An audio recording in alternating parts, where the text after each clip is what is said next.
Hello everyone, आपण आज blood सिरीजचा next part बघणार आहोत. आपण आज बघणार आहोत डिसीज ऑफ ब्लड म्हणजे रक्ताचे आजार कुठले आहेत. यामध्ये आपण सर्वात पहिले ॲनिमिया म्हणजे रक्तक्षय या आजाराबद्दल जाणून घेणार आहोत. तर आपण स्टार्ट करूया. सर्वात पहिला पॉइंट आहे low oxygen transport capacity of blood म्हणजे रक्ताची ऑक्सिजन वाहून नेण्याची क्षमता कमी होते. दुसरा पॉइंट आहे लो आरबीसी काउंट. मग ही क्षमता का बरं कमी होते?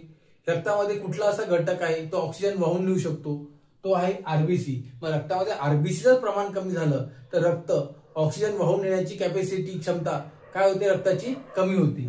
तिसरा पॉइंट काय, ऍबनॉर्मल ऑफ हिमोग्लोबिन. मग आरबीसी कशापासून बनतात?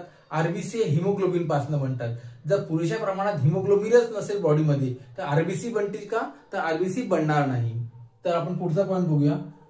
टाइप्स कुठले? आयरन डिफिशियन्सी ॲनिमिया, दुसरा आहे पर्निशियस ॲनिमिया. सर्वात पहिले आपण आयरन डिफिशियन्सी ॲनिमिया म्हणजे बघूया. लोहाची कमतरतेमुळे होणारा ॲनिमिया आपण त्याला असं म्हणूया. नंतर यात पहिला पॉइंट आहे कॉमन ॲनिमिया म्हणजे हा सर्वसामान्य माणसाला पण होऊ शकतो. दुसरा पॉइंट आहे विकनेस ऑकर्स. मग यामुळे काय होते? विकनेस म्हणजे काय होते? अशक्तपणा येतो.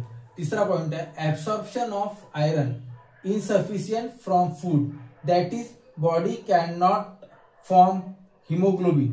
याचा अर्थ असा आहे की आपलं शरीर अन्नातनं पुरेशा प्रमाणात आयरन म्हणजे काय, लोह घेऊ शकत नाही. त्यामुळे आपलं शरीर हिमोग्लोबिन बनवू शकत नाही. नंतर पुढचा पॉइंट आहे पर्निशियस ॲनिमिया म्हणजे काय, घातक रक्तक्षय. याचा पहिला पॉइंट आहे ऑटो इम्युन डिसीज म्हणजे हा काय, स्वयंप्रेरित रोग आहे. हा क्वचितच काही जणांमध्ये आढळतो.